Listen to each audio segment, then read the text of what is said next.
အားလုံးပဲမင်္ဂလာပါရှင်ချိုကိုကင်း channel မှာပြန်လဲကြိုဆိုပါရရှင်ကျမဒီနေ့ချက်ပြမယ့်ဟင်းလေးကတော့ကြက်ပင်စိမ်းကြော်ချက်ဟင်းလေးတစ်ခွက်ပဲဖြစ်ပါတယ်ရှင်အားလုံးပဲလိုက်ပါကြည့်ရှုပေးကြပါအောင်နော်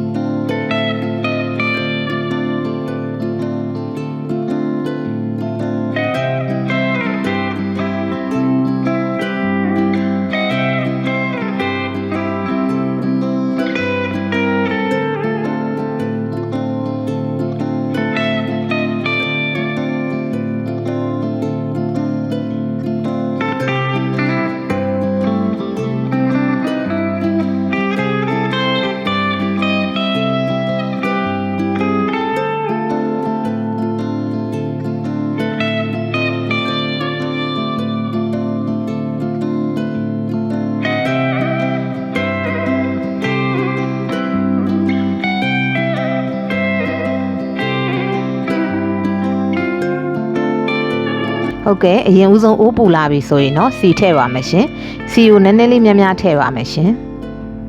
ပြီးရင်တော့ကျမကြက်သွန်ပြူရဲ့ဂျင်းရဲ့ထောင်းထားတာထည့်ပါမယ်ကြက်သွန်ဒီမပါပါဘူးเนาะပြီးရင်တော့နည်းနည်းလေးမှွေမယ်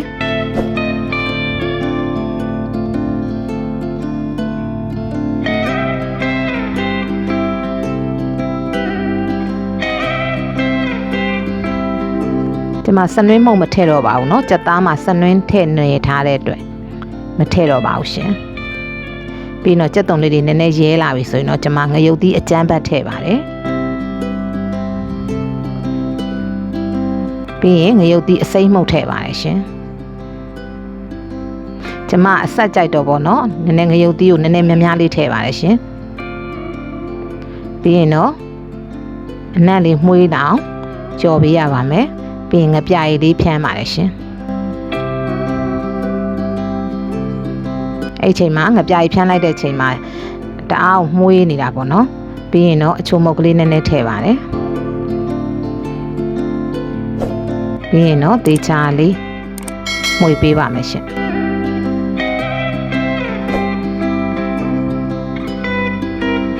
ငရုတ်သီးလေးလည်းနည်းနည်းခြောက်လာတယ်အနံ့လေးလည်းမှုေးနေပြီအဲ့ချိန်မှာတော့ကျွန်မအရသာနေထားတဲ့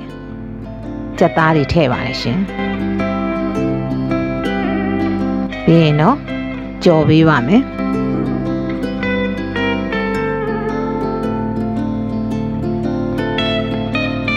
တေချာလေးပေါ့နော်နှံအောင်လို့တေချာမှွေပြီးတော့ကြော်ပေးရပါမယ်ရှင်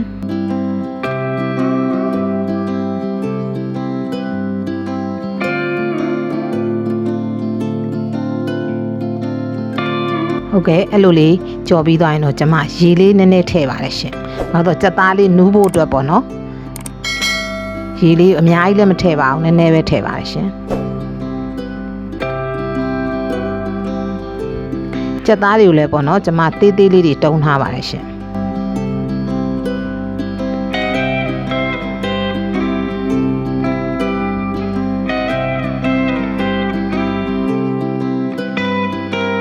ပြီးသွားရင်တော့အဖုံးလေးအုပ်ပြီးတော့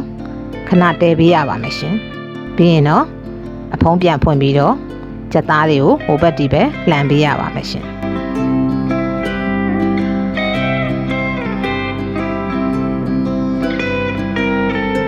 ပြီးရင်တော့ခဏပြန်အုပ်ထားပါမယ်ရှင်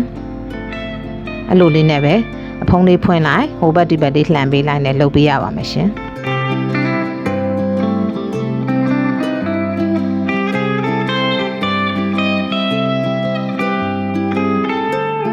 ဟုတ်ကဲ့အဲ့လိုနဲ့တည်ထားရင်းနဲ့ပေါ့နော်စီပြန်အောင်ပေါ့နော်တည်ရပါမယ်ရှင်စီလေးနည်းနည်းပြန်လာပြီဆိုရင်တော့ကျွန်မပင်စိမ်းထည့်ပါတယ်ရှင်ပင်စိမ်းကိုချကန်လေးပေါ့နော်စီပြန်တော့မှထည့်ရမှာပါရှင်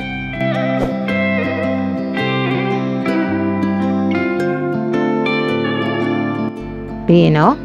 တေချာလေးမှွေပေးပါမယ်ဒီဟင်းလေးကလည်းထမင်းစားမိန်နဲ့ဟင်းလေးတစ်ခွက်ပဲဖြစ်ပါတယ်ရှင်ဟုတ်ကဲ့အခုဆိုရင်တော့ကြက်ပင်စိမ်းကြော်ချက်ဟင်းလေးတစ်ခွက်ရပါပြီရှင်ဟုတ်ကဲ့အခုလိုကျမရဲ့ဗီဒီယိုလေးကို အဆုံးထိပြီးအောင်ကြည့်ရှုပေးတဲ့တယောက်ချင်းစီတိုင်းကိုအထူးပဲကျေးဇူးတင်ရှိပါတယ်ရှင်ကျမရဲ့ဗီဒီယိုလေးကိုကြည့်ရှုခြင်းနဲ့ဆိုရင်တော့ like and subscribe လေးလုပ်ပြီးတော့အားပေးခဲ့ကြပါအောင်နော်